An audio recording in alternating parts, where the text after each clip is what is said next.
Now you just wait for our response.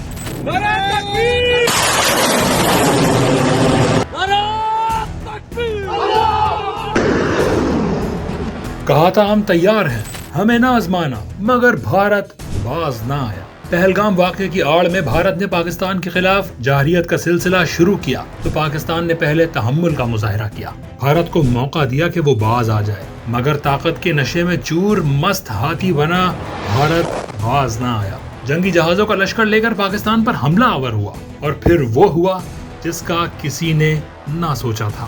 جدید technology سے لیس وہ رافیل جس پر بھارت ہی نہیں فرانس کو بھی ناز تھا، تاریخ میں پہلی بار زمین بوس ہوا۔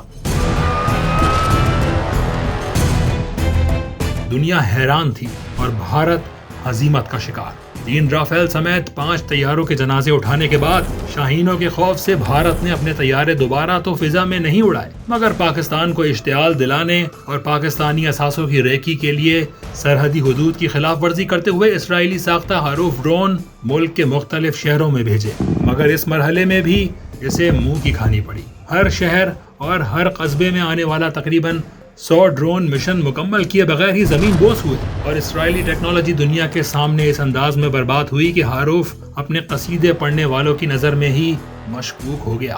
ذلت و ہزیمت چھپانے کے لیے بھارت نے اپنی بکاؤ میڈیا کا سہارا لیا، اور پھر بھارتی میڈیا نے شکست چھپانے اور عوام کی آنکھ میں دھول جھونکنے کے لیے تمام تر صحافتی اقدار اور اخلاقیات کا جنازہ نکالتے ہوئے فیک نیوز کا وہ طوفان برپا کیا کہ خود ان کی عوام بھی تھو تھو کرنے لگی۔ ہوش آیا تو چند ایک نے معافی بھی مانگی، مگر دنیا اس وقت تک ان کے اصل چہرے سے واقف ہو چکی تھی۔ بھارتی میڈیا نے نہ صرف پاکستان پر جھوٹے حملے کی خبریں نشر کی، بلکہ پاکستان کی جانب سے بھی ناکام حملوں کا پروپیگنڈا بھی کیا۔ جواب میں DGI-SPR نے انہیں پھر متنبع کیا اور کہا کہ جب ہم حملہ کریں گے تو بھارتی میڈیا نہیں، دنیا کا میڈیا بتائے گا۔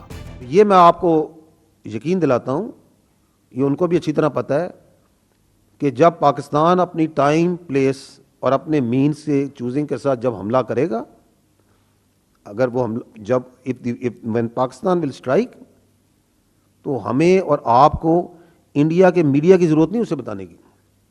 The whole world will come to know. Its reverberations will be felt everywhere.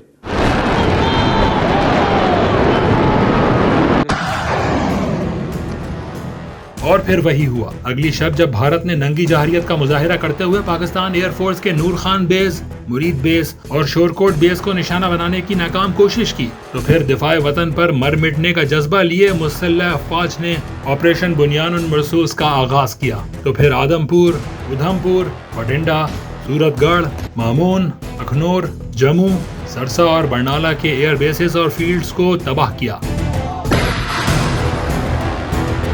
بھارتی اوڑی فیلڈ سپلائی ڈپو، سرسا اور ہلواڑہ ایئر فیلڈ بھی تباہ کی۔